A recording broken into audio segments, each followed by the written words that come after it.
Welcome dear students. आज हम CPU scheduling concept के कुछ प्रीवियस ईयर क्वेश्चंस देखेंगे। तो ये वो क्वेश्चंस है या तो आपके यूनिवर्सिटी एग्जाम या किसी भी एग्जामिनेशन में पूछे गए हैं या फिर इतने इम्पोर्टेंट है कि आपके एग्जामिनेशन में पूछे जा सकते हैं। एंड जैसा कि मैंने ऑलरेडी लर्निंग मॉड्यूल में बताया आपको, सीपीयू स्केड्यूलिंग कंसेप्ट जो है वो बहुत ही इम्पोर्टेंट टॉपिक है। इससे जनरली आपके न्यूमेरिकल बेस्ड क्वेश्चंस आते हैं एंड साथ में आपके शॉर्ट आंसर क्वेश्चन रहते हैं। तो चाहे आपके यूनिवर्सिटी एग्जाम्स हो, कॉम्पिटेटिव एग्जाम्स हो, उन सब के पॉइंट ऑफ व्यू से सीपीयू स्केड्यूलिंग का जो इंटायर टॉपिक है that is very important. You need to pay a lot of intention and I hope कि आपने ऑलरेडी लर्निंग मॉड्यूल में इसके नोट्स बनाए हो। साथ साथ आप अपने नोट्स भी ओपन कर लें ताकि हम रेफर कर सके कि हमने लर्निंग मॉड्यूल में क्या पढ़ा था और क्या और ऐड कर सकते हैं क्वेश्चंस का आंसर लिखते हुए। क्योंकि यहाँ पे जितने भी मैं आपको प्रीवियस ईयर क्वेश्चंस बताऊंगी वो सारे हमने लर्निंग मॉड्यूल में पढ़े हैं। बट मेरा मेन एम रहेगा कि आपको एग्जामिनेशन में इन क्वेश्चंस का आंसर कैसे लिखना है ताकि you will be able to score good marks. तो बेसिकली मैं वे ऑफ राइटिंग बताऊंगी कि आपको शॉर्ट आंसर क्वेश्चन आएगा तो उसको कैसे अटेम्प्ट करना है, या लॉन्ग आंसर क्वेश्चन आएगा तो उसको कैसे अटेम्प्ट करना है। तो देखते हैं एक एक क्वेश्चन को। So will start with the first question, that is discuss the performance criteria of CPU scheduling. तो आपको बताना है सीपीयू स्केड्यूलिंग के परफॉर्मेंस क्राइटेरिया। तो अच्छा, एग्जामिनेशन में आप बहुत बारी देखेंगे ये टर्म परफॉर्मेंस क्राइटेरिया। तो बेसिकली आपको ये बताना है परफॉर्मेंस क्राइटेरिया में नॉर्मली आप क्या बताते हैं, एडवांटेजेस एंड डिसएडवांटेज। तो जैसे अगर मैंने एफसीएफएस का मान लो आपसे ये पूछा है कि परफॉर्मेंस क्राइटेरिया क्या है या परफॉर्मेंस मेजर क्या है, तो आप एक तरह से ये बताएंगे कि एफसीएफएस अगर हम यूज करेंगे तो क्या एडवांटेज रहेंगे और एफसीएफएस अगर यूज करेंगे तो क्या डिसएडवांटेज। या फिर अगर आपसे क्राइटेरिया के बारे में बेसिकली पूछा है, परफॉर्मेंस मेजर के बारे में नहीं, क्राइटेरिया के बेसिस में पूछा है, तो आप एफसीएफएस एल्गोरिथम या फॉर दैट मैटर किसी भी एल्गोरिथम को कैसे मेजर करोगे, कैसे बताओगे कि क्या चीज आपकी बेसिक एम रहेगी। तो वो आपको डिस्कस करना होता है क्योंकि परफॉर्मेंस क्राइटेरिया या परफॉर्मेंस मेजर ऐसा टर्म आप बहुत ज्यादा देखोगे अपने एग्जामिनेशन। तो यहाँ पे क्योंकि हमसे पूछा है परफॉर्मेंस क्राइटेरिया, तो आप ये बताओगे कि आपका मेन एम क्या है सीपीयू स्केड्यूलिंग। तो जब हमने लर्निंग मॉड्यूल में पढ़ा था, तो आप देख भी सकते हैं अपने नोट्स में वापस जाके, सीपीयू स्केड्यूलिंग के बारे में जब हमने पढ़ा था तो हमने देखा था कुछ परफॉर्मेंस पैरामीटर। तो परफॉर्मेंस पैरामीटर्स में क्या था कि बेसिकली सीपीयू स्केड्यूलिंग के टाइम पे हम कौन कौन से टर्म्स यूज करते हैं और उन टर्म्स में हमने अपना बेसिक एम भी पढ़ा था। तो वही यहाँ पे हमें बट एग्जामिनेशन में आएंगे तो सारे पैरामीटर्स नहीं लिखने क्योंकि सारे पैरामीटर्स कॉरस्पॉन्ड नहीं करते हैं परफॉर्मेंस क्राइटेरिया पे। कौन कौन से पैरामीटर्स कॉरस्पॉन्ड करते हैं वो ऑलरेडी मैंने आपको लर्निंग मॉड्यूल में भी बताया था। बट अगर एग्जामिनेशन में आएगा तो ये क्वेश्चन को कैसे अटेम्प्ट करना है वो एक बारी। तो the performance criteria of CPU scheduling, और जैसा कि मैं ऑलरेडी बता चुकी हूँ आपको, एग्जामिनेशन में जो हेडिंग्स है वो आपको ब्लैक पेन से लिखने हैं एंड देन जो कंटेंट है वो ब्लू पेन से। और कुछ भी इम्पोर्टेंट कंटेंट आप एग्जामिनर को बताना चाहते हैं तो उसको आप हाईलाइट कर सकते हैं using the yellow marker. And एक चीज का और ध्यान रखेंगे, डायग्राम्स जितने ज्यादा आप बना सकते हैं दैट इज बेटर, और डायग्राम्स को कोशिश करिए कि आप पेंसिल से ही बनाएं ताकि you will be able to score good marks. तो उसके लिए ये छोटी छोटी चीज़ें ध्यान रखनी बहुत ही इंपॉर्टेंट है एग्जामिनर के पॉइंट ऑफ व्यू। तो अगर हमने परफॉर्मेंस क्राइटेरिया की बात की तो सीपीयू स्केड्यूलिंग एल्गोरिथम कौन सी अच्छी है और कौन सी नहीं है, ये आप किस बेसिस पे इवेल्युएट करते हो। What is the criteria of evaluating whether the CPU scheduling algorithm is good और नॉट, वो आपको यहाँ पे डिस्कस करना है। इससे पहले आप डेफिनेशन भी जरूर दे सकते हैं CPU scheduling. Basically CPU scheduling क्या होता है, तो अगर मैं बात करूं यहाँ पे, first of all you can give the definition of CPU scheduling. तो सीपीयू स्केड्यूलिंग क्या होता है, जैसा हमने लर्निंग मॉड्यूल में पढ़ा था, CPU scheduling means when we have various programs और प्रोसेसेस इन मेमोरी, तो CPU scheduler selects one of the process to be executed on the CPU. तो this is known as CPU scheduling, जो आपका short term scheduler का काम होता है। तो सीपीयू स्केड्यूलिंग के परफॉर्मेंस क्राइटेरिया डिस्क्राइब करने से पहले आप बेसिक एक डेफिनेशन भी जरूर देंगे सीपीयू स्केड्यूलिंग एक्चुअल में होता क्या है।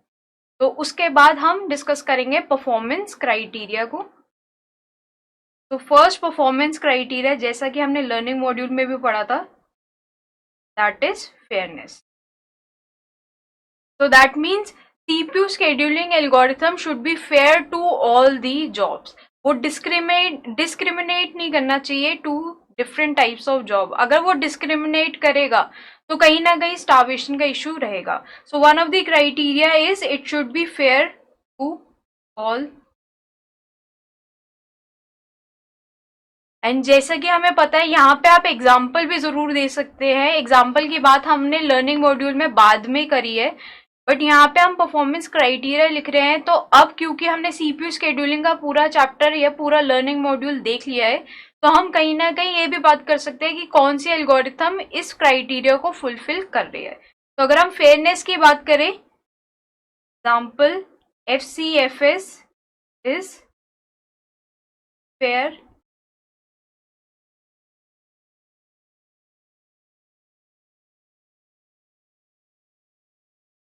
So that means FCFS is a fair CPU scheduling algorithm. वो सिंपल ये कंसिडर करता है कि जो भी प्रोसेसेस रेडी क्यू में आए उनको जिस ऑर्डर में वो आए हैं उस ऑर्डर में हम CPU देंगे.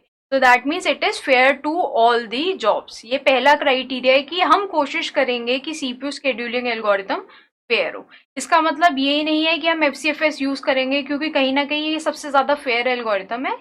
हम सारे परफॉर्मेंस क्राइटेरिया को कहीं ना कहीं कंसिडर करेंगे, बट एक कंसिडरेशन ये भी रहेगा कि ऐसा ना हो कि सीपीयू शेड्यूलिंग एल्गोरिथम डिस्क्रिमिनेट कर रहा है between various jobs. Next is turn around time.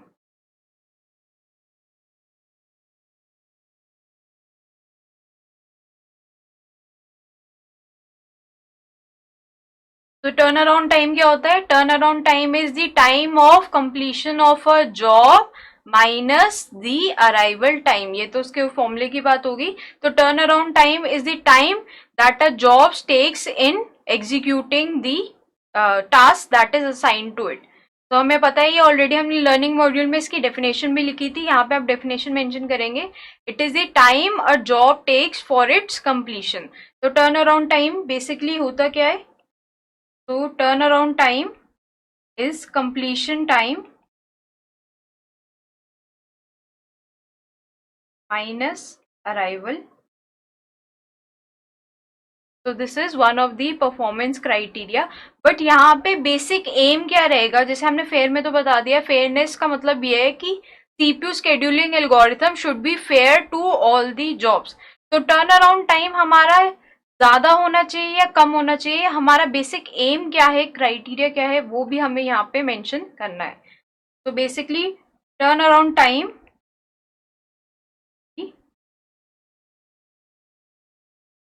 ठीक है, हम चाहते हैं कि जॉब्स को कम टाइम लगे इन एग्जीक्यूटिंग इट्स टास्क. तो turn around time should be less. तो क्योंकि ये इंपॉर्टेंट पॉइंट है, इसको आप जरूर हाईलाइट कर सकते हैं, या फिर अगर आपके पास हाईलाइटर नहीं है आप इसको अंडरलाइन कर सकते हैं, क्योंकि यहाँ पे आप बेसिक परफॉर्मेंस क्राइटेरिया बता रहे हो कि टर्न अराउंड टाइम आपका कम होना चाहिए. तो आप जरूर हाईलाइट या फिर अंडरलाइन करें. Next third criteria is waiting time. तो वेटिंग टाइम क्या होता है? Waiting time is the time spend by a job in the ready Q. Mean जितना टाइम जॉब रेडी क्यू में वेट कर रहा है, that is the waiting time. ये भी हमें पता है, हमने लर्निंग मॉड्यूल में ऑलरेडी नोट्स बनाए हुए हैं. तभी मैंने आपको बोला, जब आप ये PSM अटेम्प्ट कर रहे हैं, प्रीवियस ईयर क्वेश्चंस के बारे में देख रहे हैं, तो कहीं ना कहीं आप अपने नोट्स भी साथ में रखें, ताकि आपको ये पता चले कि क्या चीज आप कहाँ से रेफर कर रहे हैं, कौन से टॉपिक में आपने इसके बारे में बात की है. तो वेटिंग टाइम का क्या मतलब है? That is the time spend by a job in the ready Q. Ready queue में जितनी देर वो वेट कर रहा है, that is the waiting time. यहीं पे आप मेंशन कर लें, waiting time is turn around time minus first time. तो अगेन यहाँ पे मैंने शॉर्ट फॉर्म्स लिखी हैं, बट आप एग्जामिनेशन में ट्राई करें कि जितना आप शॉर्ट फॉर्म्स अवॉइड कर सकते हैं उतना अवॉइड करें. तो यहाँ पे आप पूरा लिखेंगे turn around time minus burst time. Just मैंने सिंप्लिसिटी के लिए यहाँ पे इनको शॉर्ट फॉर्म में मेंशन किया है. बट अगर कोई भी टर्म बार बार रिपीट होती है तो जरूर आप उसकी शॉर्ट फॉर्म यूज कर सकते हैं, वहां पे बहुत ज्यादा टाइम नहीं वेस्ट करेंगे. बट ट्राई करिए जितनी बार आप अवॉइड कर सकते हैं शॉर्ट फॉर्म्स लिखना, उतना शॉर्ट फॉर्म्स अवॉइड करें इन एग्जामिनेशन। तो यहाँ पे हमने वेटिंग टाइम की बात की, जितना टाइम एक जॉब स्पेंड करती है in the ready queue, that is the waiting time. अब हमारा बेसिक एम क्या रहेगा? हमारा बेसिक एम रहेगा to minimize the waiting time. Waiting time be less और CPU scheduling algorithm should minimize the waiting time। अब यहीं पे आप मेंशन कर सकते हैं कौन सी ऐसी एल्गोरिथम है जो मिनिमाइज करती है टर्न अराउंड टाइम और वेटिंग टाइम को, वो भी आप जरूर मेंशन कर सकते हैं। Can write example SJF algorithm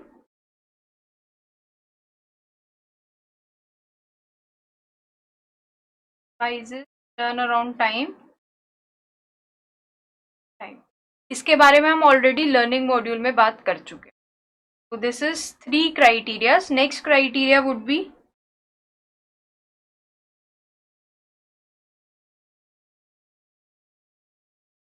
response time. तो response time क्या होता है? The time at which a job gets the first response। ठीक है, तो एक जॉब जो है उसको पहला रिस्पॉन्स कब मिला था, that is the response time. और जब हम इसको न्यूमेरिकली कंप्यूट करते हैं, तो न्यूमेरिकली कैसे कंप्यूट करते हैं? The response time is the time at which a job get CPU for the first time minus the arrival time. तो this way you calculate the response time. की definition already हम learning module में बात कर चुके हैं। You need to write the definition arrival time. So this is your response time. So again, response time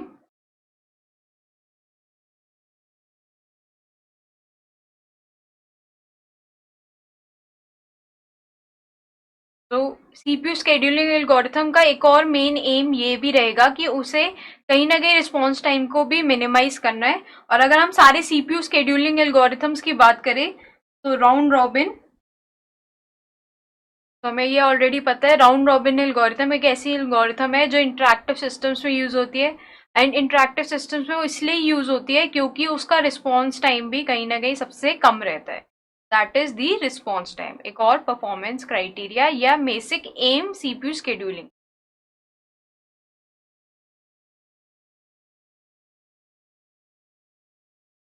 next is the throughput. तो throughput का basically मतलब क्या होता है? Throughput means number of jobs executed per unit time. This is the number of jobs executed per unit time, that is the throughput. और अगर हम throughput की बात करें तो कौन सी ऐसी CPU शेड्यूलिंग एल्गोरिथम है जो थ्रूपुट को मैक्सिमाइज करती है, मिनिमाइज करती है? उससे पहले हम ये बात करेंगे कि बेसिक एम क्या रहता है। तो थ्रूपुट में हमें मिनिमाइज करना है या मैक्सिमाइज करना है? ऑब्वियसली बात है, हमारा एम ये रहेगा कि we have to maximise the throughput, क्योंकि हम चाहते ये हैं कि कम देर में ज्यादा से ज्यादा जॉब्स एग्जीक्यूट हो। तो the basic aim is scheduling. तो CPU शेड्यूलिंग एल्गोरिथम का एक और एम होगा टू मैक्सिमाइज दी थ्रूपुट।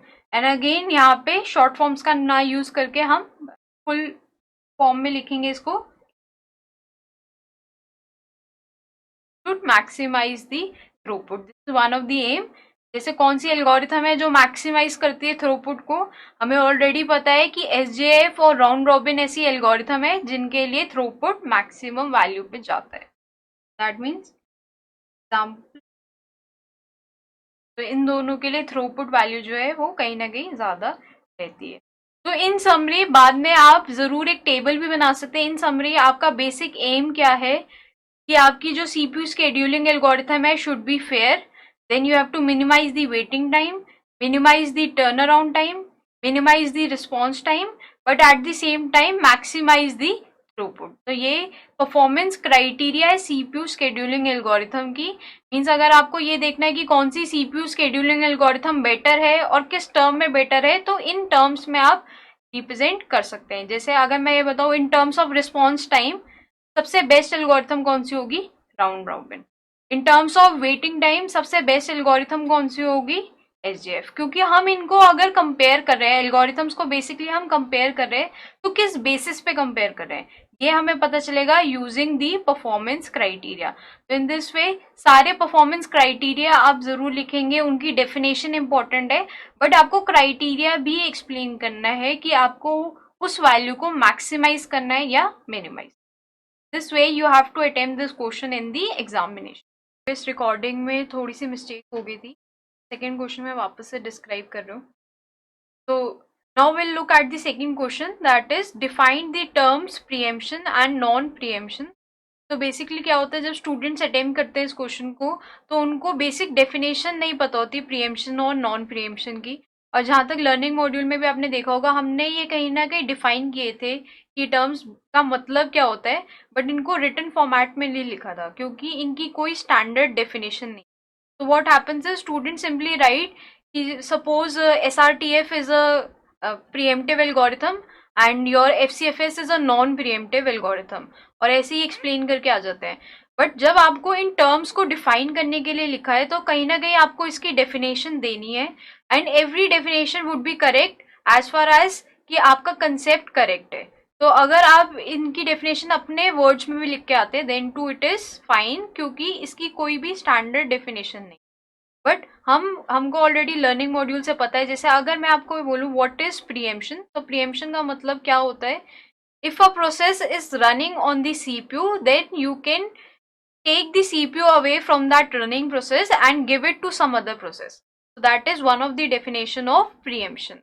ठीक है, तो ऐसे अगर मैं नॉन प्रीएम्पशन की बात करूं, नॉन प्रीएम्पशन का क्या मतलब है, नॉन प्रीएम्पशन का मतलब ये है if a process is running on the CPU we can not take away the CPU from that running process.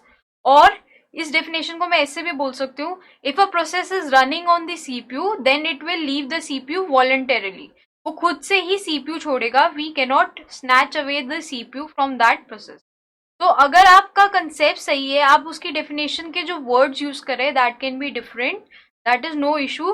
But जब आपको डिफाइन करने के लिए कहा है तो आपको डेफिनेशन जरूर देनी है, डायरेक्टली एग्जाम्पल नहीं देना।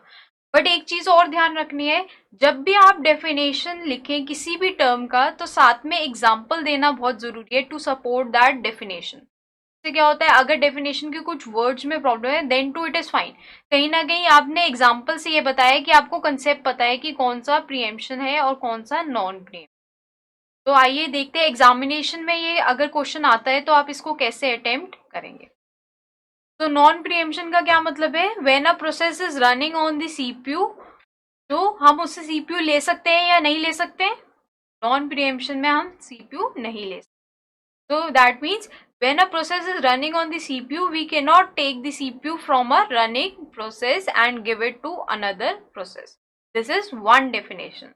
अगर हम बात करें, मैं इस definition को ऐसे भी तो लिख सकती हूँ कि अगर एक process, if a process is running on the CPU, it will leave the CPU voluntarily when it goes for any IO or when it terminates. से पहले we cannot take the CPU away from that running process. तो definition कोई भी लिखो that does not matter, but it should be a correct definition, like one of the definition I am writing.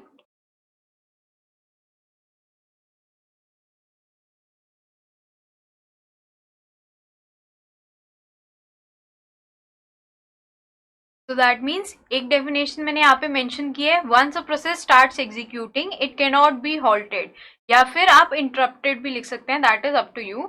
और one cannot take the CPU from a running process and give to some other process. Any definition is fine.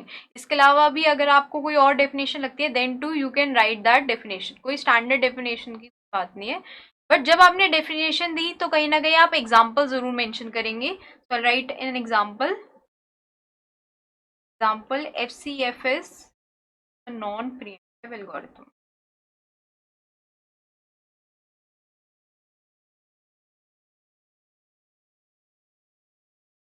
FCFS is a non-preemptive algorithm. अब हमने ये mention करके ये बता दिया कि हमें पता है कहीं ना कहीं प्रीएम्पशन का कंसेप्ट क्या है, कि हमने पढ़ा है कि FCFS जो है एक नॉन प्रीएम्प्टिव टाइप की एल्गोरिथम है। उसके साथ में अगर आप डायग्राम भी बनाए then it will support your answer. And क्या होता है, कभी कभी डेफिनेशन में लिखने में कुछ मिस्टेक हो जाती है, तो डायग्राम अगर आपने क्लियरली ड्रॉ किया, you know the diagram well, तो it will support that answer और उससे एग्जामिनर जो है बेटर इवेल्युएट करेगा।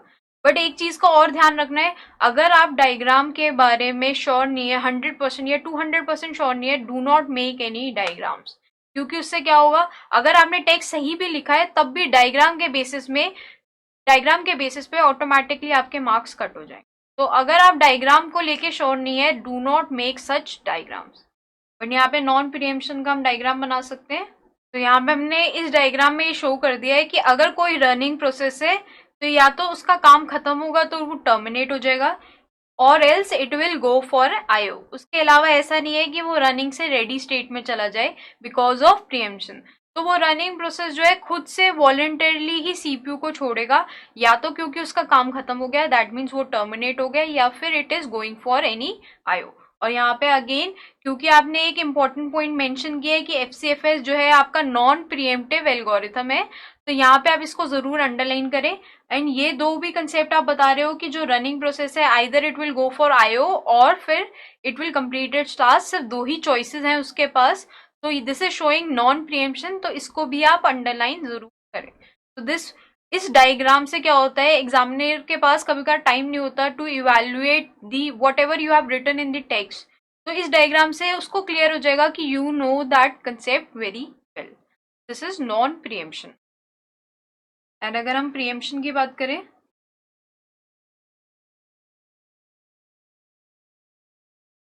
आई am writing a very simple definition of preemption other than non preemption. ठीक है, नॉन प्रिएम्पशन में जैसा कंप्लीटली एक्सप्लेन किया, एक और सिंपल डेफिनेशन तरीके से भी मैं प्रिएम्पशन और नॉन प्रिएम्पशन बता सकती हूँ। I am just telling you one more way of writing that definition.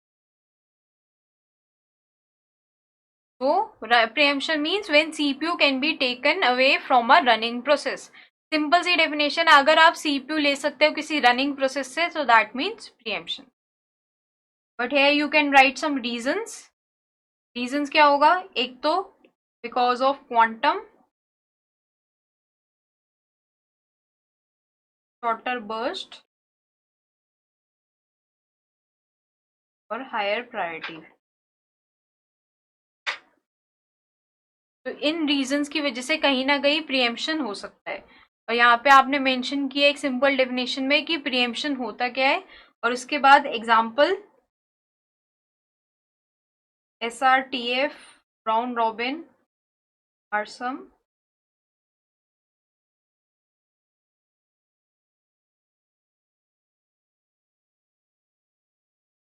Pre-emptive algorithm. तो आपने डेफिनेशन दी और साथ में लिख दिया उसका एक एग्जांपल। अब उसके बाद प्रिएम्पशन का एक डायग्राम। तो प्रिएम्पशन सिंपली आपने यहाँ पे शो कर लिया कि कोई भी अगर प्रोसेस रनिंग में हो तो वो वापस से रेडी में जा सकता है बिकॉज ऑफ प्रिएम्पशन। किसी भी रीजन की वजह से, चाहे हायर प्रायोरिटी का प्रोसेस आया, चाहे शॉर्टर जॉब का प्रोसेस आया, या फिर उसका क्वांटम जो है वो सिंपली एक्सपायर कर गया है, तो उसकी वजह से if a process is moving from the running to the ready state तो that means प्रिएम्पशन।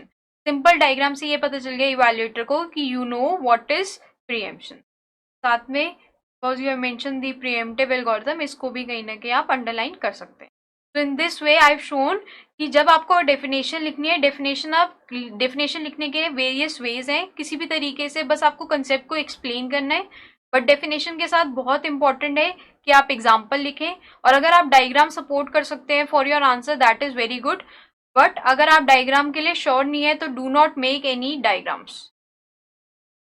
Now we'll look at the third question, that is which non-preemptive scheduling algorithm suffers from starvation and under what condition। तो यहाँ पे एक conceptual question आपसे पूछा है, और जैसा कि मैंने ऑलरेडी बताया conceptual questions में कभी भी आप बहुत बड़ा टेक्स्ट नहीं लिखेंगे, टू द पॉइंट आंसर करेंगे। जो आपसे पूछा गया है डायरेक्टली आप वो आंसर करें फॉर कंसेप्चुअल क्वेश्चन। अगर कोई आपसे ऐसा क्वेश्चन पूछे जिसमें आपको कंसेप्ट अप्लाई करना है या जितना आपने पढ़ा है वो चीज अप्लाई करनी है, तो उसके आंसर्स बिल्कुल ब्रीफ में लिखेंगे आप। तो यहाँ से आपसे सिंपली पूछा है कि नॉन प्रिएम्प्टिव शेड्यूलिंग एल्गोरिथम जो स्टार्वेशन में रिजल्ट करती है। तो अगर मैं बात करूं नॉन प्रिएम्प्टिव शेड्यूलिंग एल्गोरिथम कौन कौन सी है, तो नॉन प्रिएम्प्टिव शेड्यूलिंग एल्गोरिथम है एफसीएफएस, एसजेएफ और प्रायोरिटी। और प्रायोरिटी का भी कौन सा, अगर मैं बात करूं प्रायोरिटी का भी, दैट मीन्स प्रिएम्प्टिव वर्जन भी है नॉन प्रिएम्प्टिव, तो प्रायोरिटी की नॉन प्रिएम्प्टिव वर्जन। अगर इनकी बात करूं, हमें ऑब्वियस सी बात है, ये पता है कि एफसीएफएस जो है स्टार्वेशन में नहीं रिजल्ट करेगी, तो FCFS is out of the question. अब दो और एल्गोरिथम्स बचे हमारे पास, that is SJF and priority की नॉन प्रिएम्प्टिव वर्जन। तो क्या इनमें स्टार्वेशन होगा? सबसे पहले अगर मैं एसजेएफ के बारे में सोचूं तो एसजेएफ में कहीं ना कहीं स्टार्वेशन हो सकता है। तो अगर स्टार्वेशन होगा तो यहाँ पे जरूर मेंशन करना है किस कंडीशन में स्टार्वेशन हो। तो ऐसा हो सकता है एसजीएफ में सब सारी जॉब जो है एक ही अराइवल टाइम पे आई। अब क्या हुआ, कोई एक जॉब है जिसका बर्स्ट टाइम बहुत ज्यादा है, एंड उसके बाद जितनी भी जॉब्स आ रही हैं उनका बर्स्ट टाइम जो है वो कम है। तो उससे क्या होगा, जो बड़ी जॉब है वो एग्जीक्यूट नहीं कर पाएगी ऑन दी सीपीयू, एंड उससे स्टार्वेशन होगा। एंड सेम ही कंडीशंस के अंदर प्रायोरिटी जो नॉन प्रिएम्प्टिव वर्जन है वो भी स्टार्वेशन को रिजल्ट करेगी। तो अगर यहाँ पे नॉन प्रिएम्प्टिव एल्गोरिथम्स लिखा है, एसजेएफ और प्रायोरिटी दो ऐसी एल्गोरिथम्स है जो स्टार्वेशन में रिजल्ट कर सकती हैं, और वो तभी होगा जब हमारे पास मल्टीपल जॉब्स होंगी जिनका अराइवल टाइम सेम होगा, और उनमें से एक जॉब होगी जिसका बर्स्ट टाइम बहुत ही लार्ज है। उसके बाद जितनी भी एल्गोरिथम्स आएंगी उनका बर्स्ट टाइम शॉर्टर आया, तो उसकी वजह से एसजीएफ में स्टार्वेशन होगा। और प्रायोरिटी की मैं बात करूं तो आगे आने वाली जितनी भी प्रोसेसेस होंगी उनकी प्रायोरिटी कम होगी। तो जब हम इस क्वेश्चन को अटेम्प्ट करेंगे, कंसेप्चुअल बेस्ड क्वेश्चन है, डायरेक्ट टू दी पॉइंट इसको आंसर करेंगे। तो इस क्वेश्चन के लिए कैसे आपको आंसर लिखना है आइए देखते हैं। Some non scheduling algorithm that suffers from starvation. Number 1 is the SJF, number 2 is priority. Priority में जरूर मेंशन करें कौन सा वर्जन, नॉन प्रिएम्प्टिव। ठीक है, एसजेएफ में आपको प्रिएम्प्टिव और नॉन प्रिएम्प्टिव अलग से मेंशन करने की जरूरत नहीं है, क्योंकि जब हम एसजेएफ की बात करते हैं तो दैट इज नॉन प्रिएम्प्टिव। अगर आपको प्रिएम्प्टिव बताना है तो that means SRTF. But priority के केस में आप अलग से जरूर मेंशन करें आप कौन से वर्जन के बारे में बात करें, नॉन प्रिएम्प्टिव वर्जन के बारे में बात करें या फिर प्रिएम्प्टिव वर्जन के बारे में। तो ये दोनों एल्गोरिथम्स है जो स्टार्वेशन में रिजल्ट कर सकती है अंडर कंडीशंस। तो यहाँ पे इस आंसर को एक बार पढ़ते हैं। तो there are two algorithm that is SJF और preemptive non preemptive priority algorithm जो कि स्टार्वेशन में रिजल्ट कर सकती है। बट स्टार्वेशन उनमें तब होगा when we have various jobs with same arrival time and having one job with the larger burst और lower priority, then all the jobs incoming have less burst or higher priority and the arrival before the last completion job। तो अगर हम बात करें जो incoming jobs हैं उनकी less burst और लास्ट और हायर प्रायोरिटी होगा। बट हमने एक और चीज यहाँ पे मेंशन की है, अराइवल होगा before the last completed job. अब मैंने यहाँ पे क्यों मेंशन किया, अगर मैं ये मेंशन नहीं करते, मैंने सिंपल ये बोला है कि जो इनकमिंग जॉब्स हैं उनका बर्स्ट टाइम कम है या फिर इनकमिंग जॉब्स का प्रायोरिटी हायर है, तब भी हम नॉन प्रिएम्प्टिव की बात कर रहे हैं। तो नॉन प्रिएम्प्टिव का मतलब ये है अगर वो लार्जर बर्स्ट वाली प्रोसेस ऑलरेडी एग्जीक्यूशन में है तो हम उससे एग्जीक्यूशन नहीं लेंगे, राइट। तो हम उससे एग्जीक्यूशन वापस नहीं ले सकते। बट मैंने यहाँ पे मेंशन कर दिया है कि जो इनकमिंग जॉब्स हैं जो कि ज्यादा प्रायोरिटी की हैं या जिनका बर्स्ट टाइम कम है उनका अराइवल टाइम पहली वाली जॉब जो ऑलरेडी सीपीयू पे एलोकेटेड है उनसे कम है। तो मीन्स वो पहली जॉब जो एग्जीक्यूटेड है ऑन दी या एलोकेटेड है ऑन दी सीपीयू उससे पहले हमारी नई जॉब्स आ रही हैं। तो उससे क्या होगा, वो एक जो पर्टिकुलर जॉब होगी जिसका बर्स्ट टाइम ज्यादा है या फिर प्रायोरिटी जिसकी कम है वो कभी भी उसको सीपीयू एंड वो स्टाफ कर देगी। That is the reason of SJF algorithm and preemptive and non-preemptive priority algorithm to result in starvation। वरना अगर हम बात करें इन जनरल हम ये कह सकते हैं SJF और प्रायोरिटी की जो नॉन प्रिएम्प्टिव वर्जन है that do not result in starvation, but special conditions हैं उनके अकॉर्डिंग उनमें स्टार्वेशन कहीं ना कहीं हो सकता है। तो वही आपसे कंडीशन पूछ। बट अगर मैं बात करूं एफसीएफएस जो नॉन प्रिएम्प्टिव एल्गोरिथम है उसमें स्टार्वेशन नहीं होगा, so that is completely starvation free. So now we'll look at the next question. Next question is non-preemptive algorithm a suitable choice for interactive system? Briefly explain why। तो अगर आप देखें तो ये क्वेश्चन में आपका कंसेप्चुअल क्वेश्चन है, and conceptual question जैसे मैंने पहले बताया टू द पॉइंट आप उसे आंसर करेंगे। तो अगर आप इसके बारे में सोचे क्या non pre-emptive algorithm interactive systems के लिए सूटेबल है। अगर मैं बात करूं इंटरैक्टिव सिस्टम मीन्स ऐसे, इंटरैक्टिव सिस्टम मीन्स ऐसे उनमें प्रोसेसेस रन कर रहे हैं जिनको कंप्लीट इंटरैक्शन चाहिए फ्रॉम दी प्रोसेसर या फिर सीपीयू। मीन्स उनके लिए बेसिक एम क्या होता है, हमने ऑलरेडी बात की है जब हमने लर्निंग मॉड्यूल में राउंड रॉबिन देखा। इंटरैक्टिव सिस्टम्स का बेसिक एम होता है टू मिनिमाइज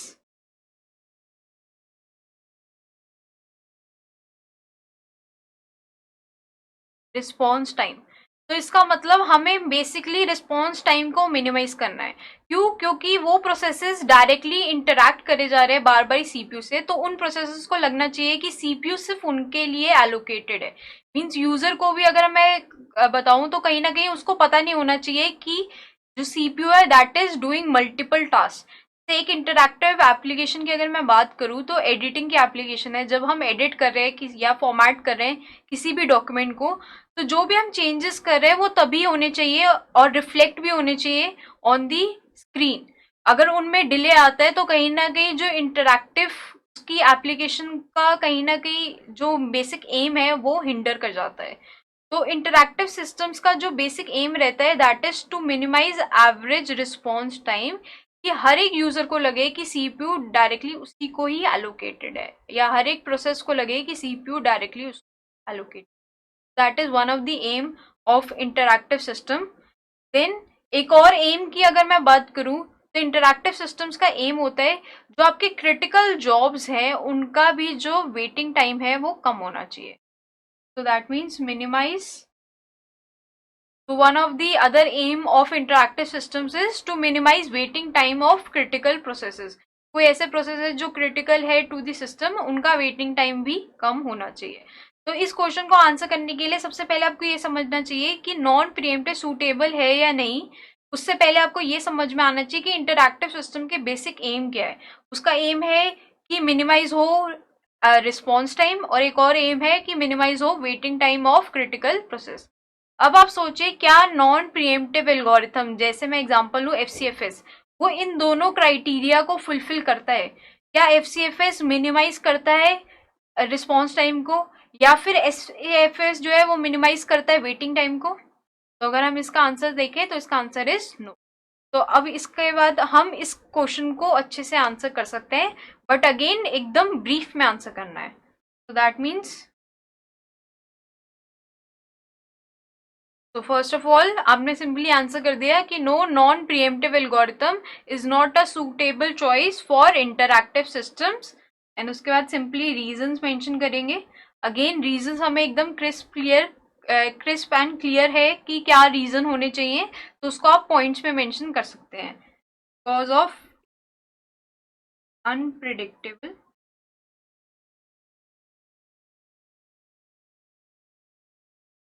रिस्पॉन्स टाइम, हम रिस्पॉन्स टाइम प्रिडिक्ट नहीं कर सकते कि कैसा रहेगा, और कहीं ना कहीं हमें उससे मिनिमाइज करना है।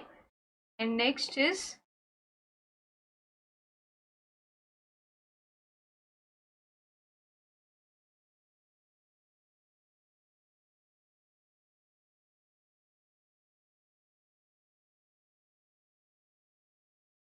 we may have a larger waiting time for critical jobs। तो सिंपली ये दो रीजंस हैं जिनकी वजह से हम नहीं प्रेफर करते कि नॉन प्रीएम्प्टिव एल्गोरिथम्स को इंटरैक्टिव सिस्टम्स के लिए लिखें। एंड अगर आपसे ये क्वेश्चन ऐसे भी पूछ सकते हैं कि कौन सा सूटेबल एल्गोरिथम है फॉर इंटरैक्टिव सिस्टम्स, तो अगर मैं बात करूँ इसका आंसर ऑलरेडी लर्निंग मॉड्यूल में भी हमने बताया है। नॉन इंटरैक्टिव सिस्टम के लिए कौन सा एल्गोरिथम प्रेफर करते हैं हम, दैट इज राउंड रॉबिन। और राउंड रॉबिन को भी हम क्यों प्रेफर करते हैं, because it minimise the response time. तो कहीं ना कहीं आपने इसका आंसर लर्निंग मॉड्यूल से आप बता सकते हैं कि इसका आंसर क्या होना चाहिए था, क्योंकि वहां पे मैंने मेंशन किया राउंड रॉबिन एल्गोरिथम जो है वो इंटरैक्टिव सिस्टम्स के लिए बेस्ट है, क्योंकि वो मिनिमाइज करता है रिस्पॉन्स टाइम को। तो नॉन प्रीएम्प्टिव एल्गोरिथम क्यों नहीं सूटेबल है फॉर इंटरैक्टिव सिस्टम, बिकॉज वो मिनिमाइज नहीं करते रिस्पॉन्स टाइम को। This completely answers your question, but जब ये कंसेप्चुअल है, हमने कोई भी डिटेल नहीं दी, यहाँ पे हमने ये नहीं बताया कि नॉन प्रिएम्प्टिव एल्गोरिथम्स कौन से होते हैं, ये नहीं बताया इंटरैक्टिव सिस्टम्स कौन से होते हैं, जस्ट ब्रीफ में आपको एक्सप्लेन करना है if you know the answer. Next is we have to next question में compare preemptive and non preemptive scheduling techniques which is preferred and why. तो यहाँ पे आपसे दो क्वेश्चन पूछे गए हैं। First question is you have to compare the preemptive and non preemptive technique या एल्गोरिथम। अगर हम यहाँ पे बात करें, फर्स्ट ऑफ ऑल जैसे मैं ऑलरेडी आपको बता चुकी हूँ, जो भी कंपैरिजन होगा, डिफरेंसेस होंगे, आपको उसको मेंशन करना है टेबुलर फॉर्म में। ठीक है, आप एक चार्ट बनाएंगे इन दोनों के डिफरेंस का, so that is very important. आप इसको सिंपल टेक्स्ट के फॉर्म में अवॉइड कीजिए, या आपको कंपैरिजन सिंपल टेक्स्ट के फॉर्म में लिखना ही नहीं है। जितना भी कंपैरिजन होगा बेसिकली आप पॉइंट्स में लिखेंगे by writing the difference in a tabular form. तो अगर हम बात करें इनका कंपैरिजन करना है, तो कंपैरिजन किस बेसिस पे हो सकता है? ऑब्वियसली बात है, एक तो होगा कंपैरिजन इनके डेफिनेशन के बीच में, देन दूसरे कंपैरिजन की बात करें, नॉन प्रिएम्प्टिव के कुछ एडवांटेजेस होंगे और फिर प्रिएम्प्टिव के कुछ एडवांटेजेस होंगे, उनको भी आप कंपैरिजन में लिख सकते हो। एंड देन अगर आपको डायग्राम पता है तो उसको भी आप कंपैरिजन में मेंशन कर सकते हो। तो अगर लर्निंग मॉड्यूल में हमने ये डायरेक्टली नहीं पढ़ा, बट लर्निंग मॉड्यूल में हमने क्या पढ़ा है, इनके एडवांटेजेस एंड डिसएडवांटेज। तो एडवांटेज एंड डिसएडवांटेज को आप फॉर्म में लिख सकते हो इन दी डिफरेंसेस। तो कैसे उनको लिखना है वो आइए देखते हैं। सबसे पहले मैंने बात की कि हम इनकी डेफिनेशन लिख सकते हैं, तो डेफिनेशन हम ऑलरेडी देख चुके हैं प्रीवियस पीएसएम क्वेश्चन में। तो first difference is related to the definition. तो नॉन प्रिएम्प्टिव के केस में we can not take away the CPU from a running process, and we can preemptive के केस में we can take away the CPU from running process. यहाँ पे simple definition mention करना, so that means and in case of preemptive version we can take CPU from a running process, that is the basic difference between them। अगर अब मैं बात करूं तो कहीं ना कहीं नॉन प्रिएम्प्टिव और प्रिएम्प्टिव के बीच में आप एडवांटेजेस एंड डिसएडवांटेज जानते हैं, उनको ही आप डिफरेंस के फॉर्म में लिख सकते हैं। तो नॉन प्रिएम्प्टिव का एडवांटेज क्या होता है? नॉन प्रिएम्प्टिव जो एल्गोरिथम्स होती है बहुत ही सिंपल होती है, बट अगर प्रिएम्प्टिव की बात करें सो दीज आर कॉम्प्लेक्स। तो non preemptive algorithms are simple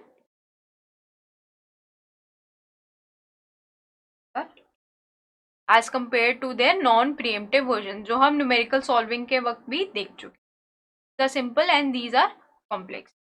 उसके बाद नॉन प्रिएम्प्टिव का कुछ ना कुछ डिसएडवांटेज होगा, जैसे, या फिर प्रिएम्प्टिव का कुछ ना कुछ डिसएडवांटेज होगा, वो भी आप लिख सकते हैं।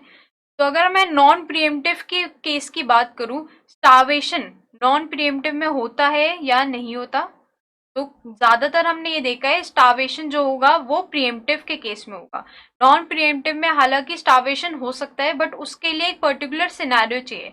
तो इन जनरल हम कह सकते हैं नॉन प्रिएम्प्टिव के केस में स्टार्वेशन होने की जो चांसेस हैं that is very less. No starvation. तो यहाँ पे हमने बात की है नॉन प्रिएम्प्टिव के केस में स्टार्वेशन नहीं होता और प्रिएम्प्टिव के केस में स्टार्वेशन होता है। और जरूर कंफ्यूज मत हुई कि पहले क्वेश्चन में हमने बात की नॉन प्रिएम्प्टिव के केस में स्टार्वेशन होता है, वहां पे जो हमने बात की वो एक स्पेशल सिनेरियो के बारे में बात की, इन जनरल बात नहीं की। वहां पे हमने कहा कि एसजेएफ में ऐसा होना चाहिए कि जो आने वाली जॉब्स हैं वो छोटी आए, और वो छोटी भी आए, और पहले वाली जो जॉब्स हैं वो कंप्लीट नहीं हुए उनसे उनका अराइवल टाइम भी कम हो। वहां पे हमने एक स्पेशल सिनेरियो की बात की है, उस सिनेरियो के केस में एसजेएफ में प्रिएम्पशन होगा, और उस सिनेरियो के केस में एसजेएफ में जो है स्टार्वेशन होगा, या एक पर्टिकुलर सिनेरियो में नॉन प्रिएम्प्टिव प्रायोरिटी में भी स्टार्वेशन होगा। बट इन जनरल अगर हम बात करें तो नॉन प्रिएम्प्टिव एल्गोरिथम्स के केस में स्टार्वेशन नहीं होगा, बट प्रिएम्प्टिव के केस में जरूर स्टार्वेशन होगा। कोई भी सिनेरियो अलग से स्पेसिफाई करने की जरूरत नहीं है। So that is the difference. अब ये हमने बात की सिंपल और नो स्टार्वेशन की। अगर मैं बात करूं, ये दोनों जो है एडवांटेज है नॉन प्रिएम्प्टिव के। बट अगर हम बात करें प्रिएम्प्टिव के, ऑब्वियसली बात है प्रिएम्प्टिव के भी कुछ ना कुछ एडवांटेज होंगे। तो अगर प्रिएम्प्टिव के एडवांटेज की बात करूं, waiting time, turn around time और रिस्पॉन्स टाइम, ये तीनों किस केस में कम होता है? ये तीनों कम होता है in case of pre-emptive algorithm, तो हम ये मेंशन कर सकते हैं। Waiting time, the advantage of pre-emptive algorithm. तो ऐसे अगर हमने लर्निंग मॉड्यूल में कुछ एडवांटेज एंड डिसएडवांटेज भी पढ़े थे तो उनका यहाँ पे यूज है कि उनको आप कॉन्ट्रास्ट करने के लिए भी लिख सकते हैं।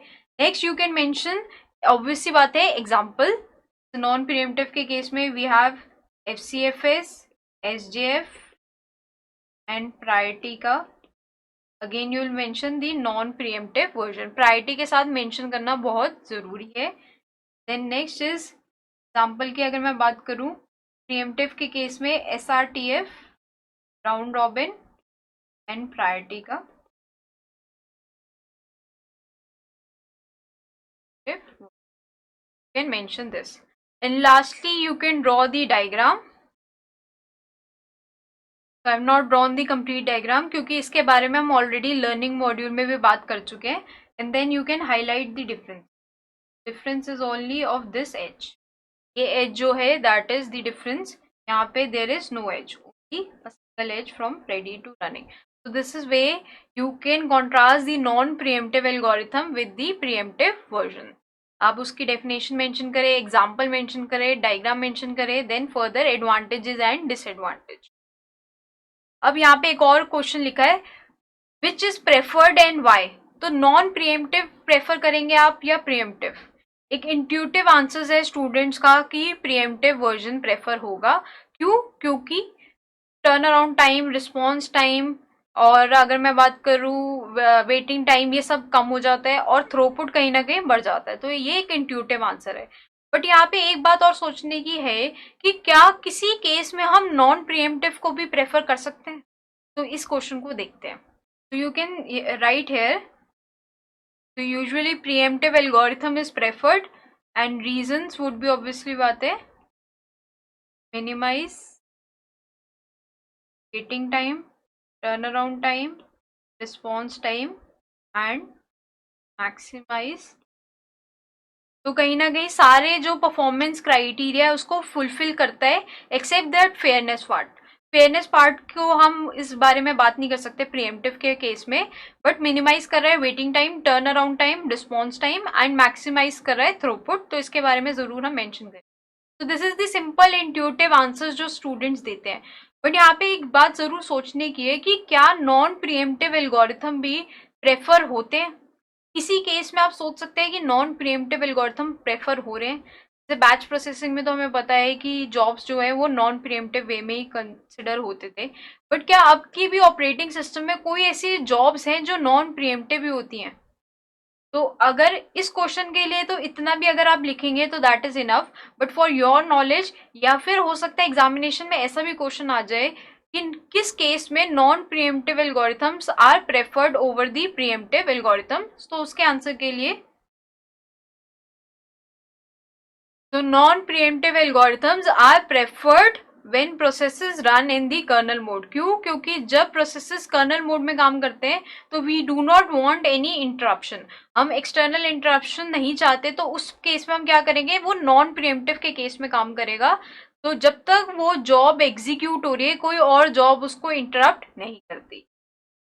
दिस इज इम्पॉर्टेंट थिंग इस क्वेश्चन के रिगार्डिंग, नहीं just for your general knowledge. और अगर आप ये क्वेश्चन के में भी लिखें, इस क्वेश्चन में भी इसको मेंशन करें, तो you will be able to get good marks.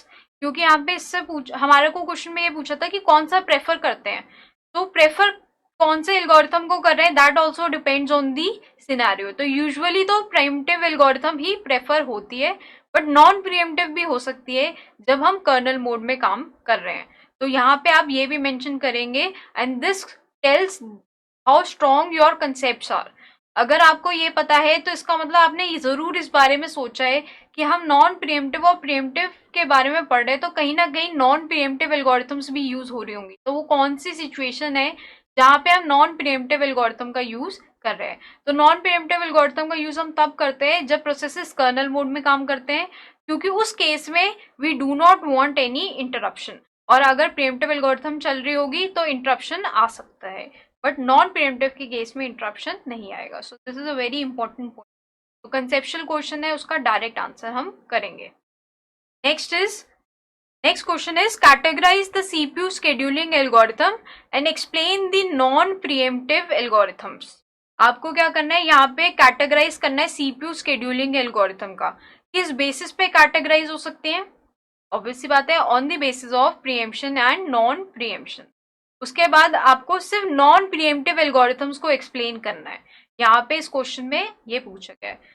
तो first of all you can mention, so first of all you will mention कि we can categorize the CPU scheduling algorithm based on their mode, और mode से मेरा मतलब है preemption या non preemption। अगर आप इसे फ्लो चार्ट के फॉर्म में रिप्रेजेंट करते हैं so it is visually very appealing, जो एग्जामिनर है उसको अच्छे से समझ में आता है, and then it can better evaluate, he और she can better evaluate the answers and you will be able to score good marks. तो इसका ध्यान रखना है आपको। तो कैटेगरी बनानी है, तो ऑब्वियसली बात है first category is preemption, that means preemptive algorithms, and then we have non pre-emptive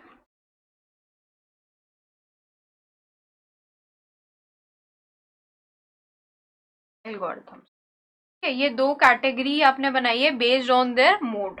यहाँ पे हम मेंशन कर सकते हैं मोड क्या होगा, मोड होगा या तो प्रीएम्प्टिव या फिर नॉन प्रीएम्प्टिव। अब हम कहीं ना कहीं एग्जांपल की बात करेंगे। तो प्रीएम्प्टिव एल्गोरिथम कौन कौन सी होती हैं? Pre-emptive first algorithm is SRTF। Again short forms नहीं मेंशन करने, इतने ज्यादा शॉर्ट फॉर्म्स नहीं लिखनी है, ये जस्ट टाइम सेविंग के लिए मैं यहाँ पे आपको करके बता रही हूँ। तो फर्स्ट इज SRTF। नेक्स्ट अगर हम बात करें priority version, next is round robin, right. फिर उसके बाद लास्ट और कोई एल्गोरिथम जो आप मेंशन कर सकते हैं, दैट इज मल्टी लेवल। एक बार फुल फॉर्म मेंशन करने के बाद सब्सिक्वेंट आंसर्स में आप जरूर शॉर्ट फॉर्म्स का यूज कर सकते हैं, बट स्टार्टिंग में आप उसको एज कंप्लीट सेंटेंस लिखें। तो हमने यहाँ पे अगर multi level feedback queue scheduling एक बार ही लिख दिया और उसका शॉर्ट फॉर्म वही मेंशन कर दिया, तो पर्टिकुलरली इस आंसर में आप बार बार ही MLFQ का यूज कर सकते हैं। नेक्स्ट अब हम मेंशन करेंगे non preemptive algorithm.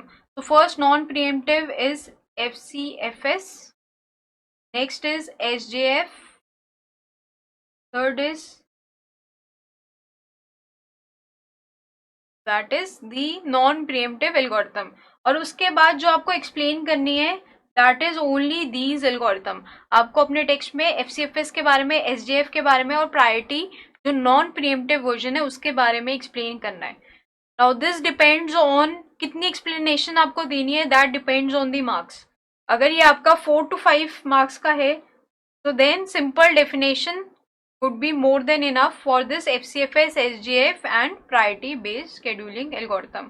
But if it comes out for a marks of like 12 marks, जैसे यूनिवर्सिटी एग्जाम्स में जो लॉन्ग आंसर टाइप के क्वेश्चन होता है उसमें अगर आपसे ये पूछा जाए then you have to take one numerical as an example.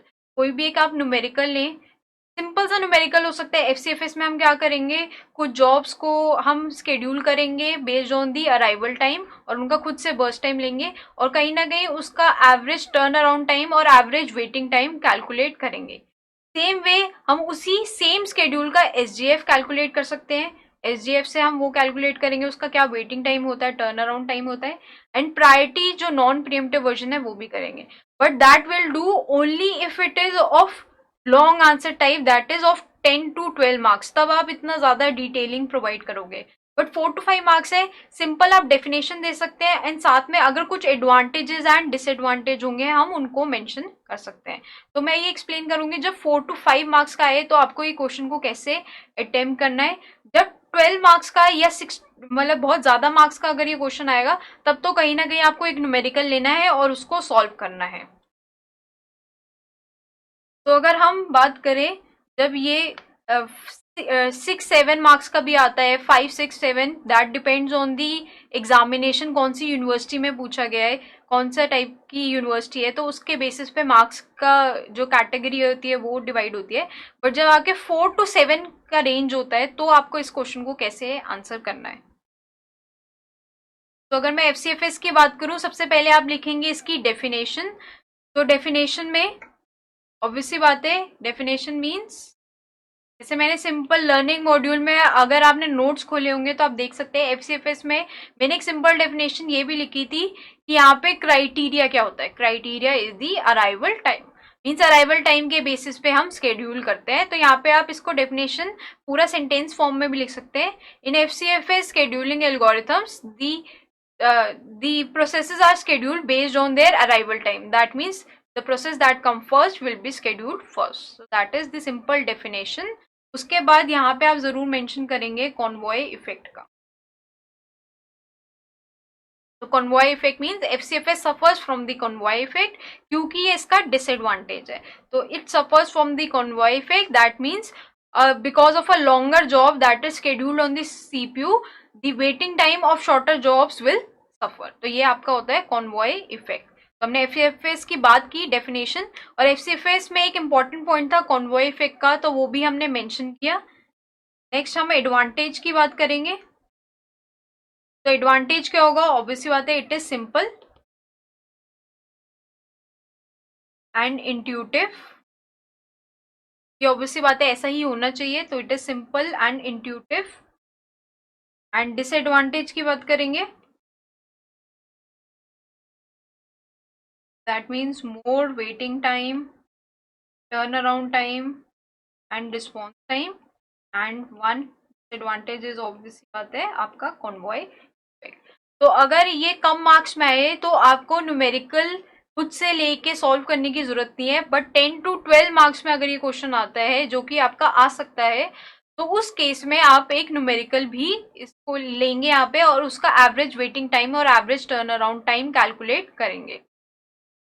फिर नेक्स्ट हम बात करेंगे एसडीएफ की।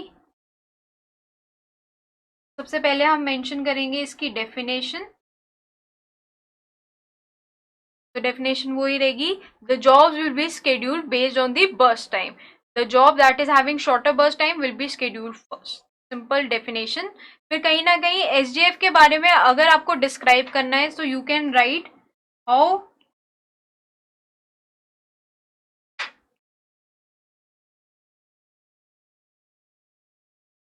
जो हमने फॉर्मूला पढ़ा था कि बर्स्ट टाइम कैसे प्रेडिक्ट होते हैं, तो वो फॉर्मूला भी आप यहाँ पे मेंशन कर सकते हैं। That formula you can mention. फिर उसके बाद हम बात करेंगे इसके एडवांटेज। तो एडवांटेज ऑफ एसडीएफ एल्गोरिथम क्या रहेगा, ऑब्वियसली बात है, it has the minimum waiting time and minimum turn around time.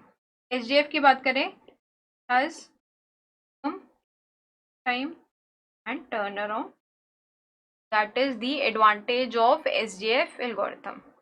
के बाद हम नेक्स्ट बात करेंगे इसके डिसएडवांटेज के।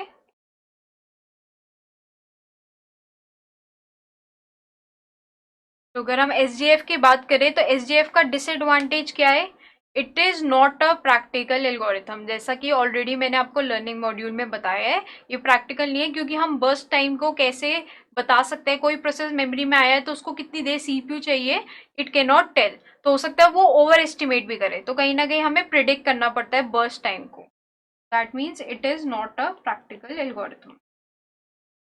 एंड सिमिलरली लास्ट में हम मेंशन करेंगे for priority based algorithm, that is non preemptive version.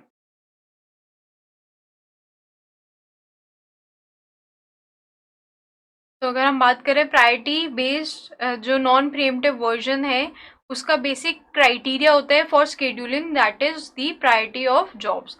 जिनकी प्रायोरिटी हायर है that will be scheduled first on the. सबसे पहले आप इसकी मेंशन करेंगे डेफिनेशन।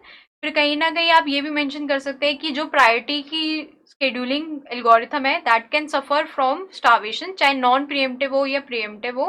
प्रीएम्प्टिव के केस में तो होते ही है स्टार्वेशन, बट नॉन प्रीएम्प्टिव के केस में भी स्टार्वेशन हो सकता है अगर एक हायर प्रायोरिटी की प्रोसेस जो है वो आ रहा है in the ready queue before the completion of the last job. तो उस केस में यहाँ पे स्टार्वेशन है, और उसको स्टार्वेशन को काउंटर इफेक्ट करने के लिए या स्टार्वेशन को हटाने के लिए हम क्या यूज करते हैं, एजिंग का यूज करते हैं, that we already know from the learning module.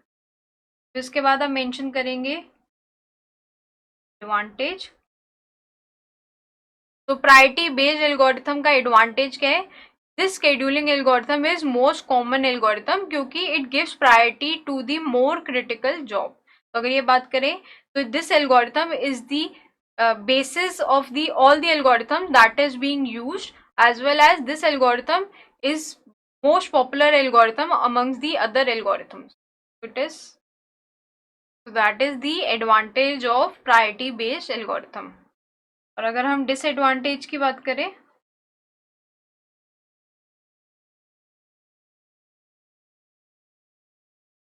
तो disadvantage would be starvation of priority job, but that is depending on a situation. So but there can be starvation of low priority jobs, that is the disadvantage.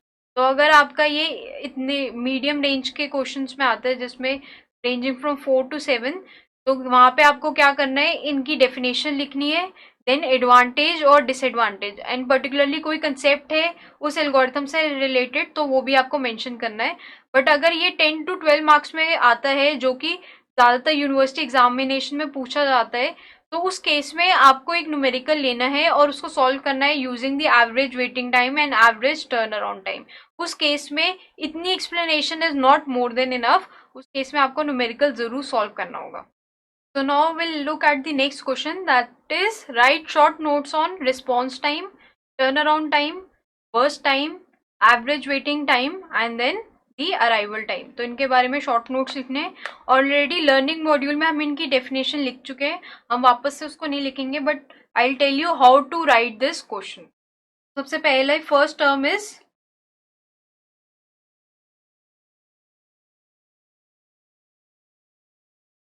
First term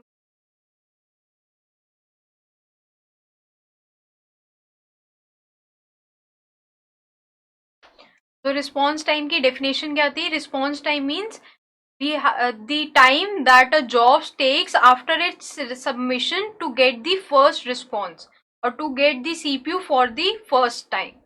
तो response time की definition आप learning module में जब आपने notes बनाए होंगे तो आप वहां से रेफर कर सकते हैं। Response time means the time a job takes to get the first response after it is submitted या after it enters the ready queue. Any definition would be fine. तो रिस्पॉन्स टाइम की आप लिखेंगे सबसे पहले डेफिनेशन, उसके बाद formula. तो formula would be response time is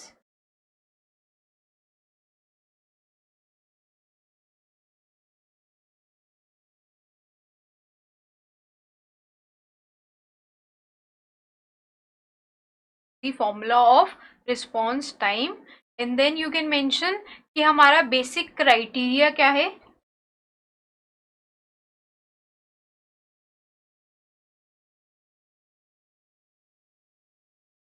CPU scheduling algorithm should minimize the response time. Example, round robin algorithm is one such algorithm that is minimizing response time। तो इस तरीके से आपको सबके लिए शॉर्ट नोट्स लिखने हैं। सबसे पहले उसका definition, then formula, then basic criteria क्या है, और अगर कोई एल्गोरिथम है आपको ऐसी पता है जो उस क्राइटेरिया को फिलफिल कर रही है तो दैट एग्जाम्पल। तो first was response time, next is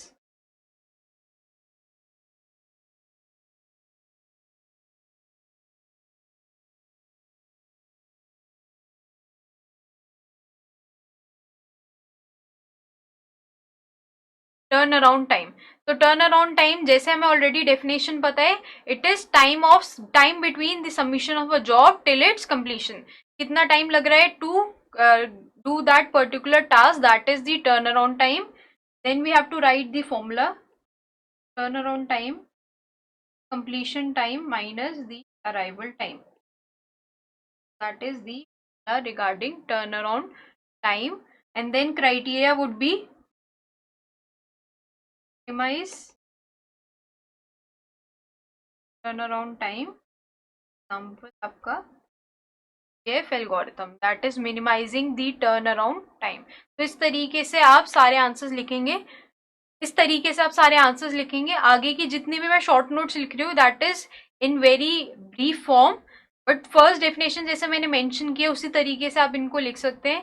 पहले आप डेफिनेशन मेंशन करें, देन उसका फॉर्मूला, देन नेक्स्ट इज जैसे the criteria for the CPU scheduling algorithm would be to minimize the turnaround time. Example, SJF is one such algorithm that is minimizing the turnaround time.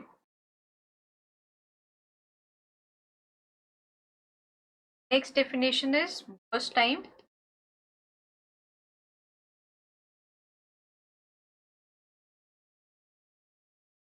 तो यहाँ पे एक different term है. Burst time क्या होता है?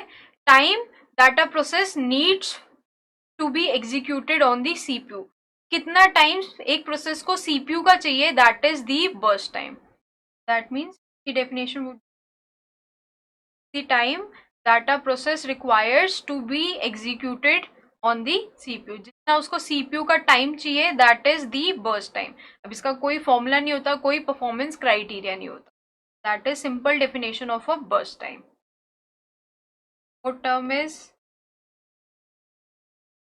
average wait.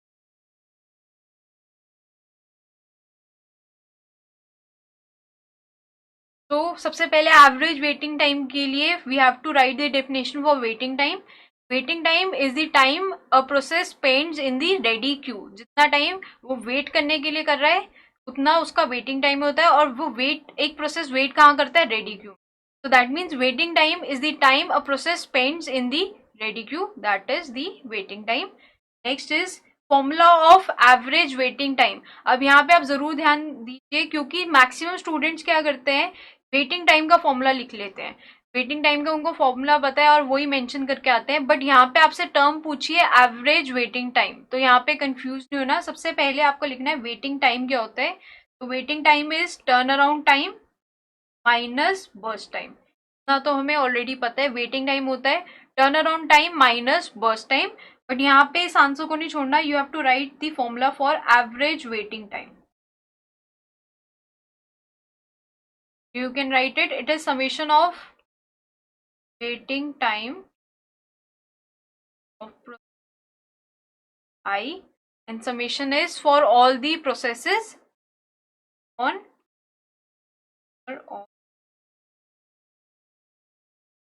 Simple. आप इस फॉर्मूले को जरूर मेंशन करें, क्योंकि यहाँ से आप, यहाँ पे आपसे वेटिंग टाइम नहीं पूछा है, यहाँ पे पूछा है average waiting time. Next is the aim would be to minimise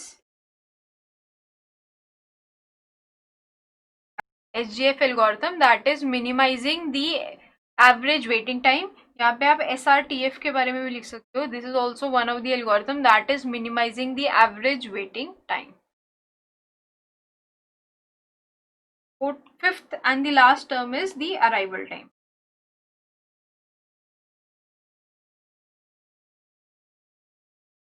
So arrival time is the time at which a process enters the ready queue. The definition of arrival time. And again इसका कोई formula नहीं है या कोई criteria नहीं है related to the arrival time. This is simply a parameter of CPU scheduling algorithm. The arrival time की हम बात करें, time at which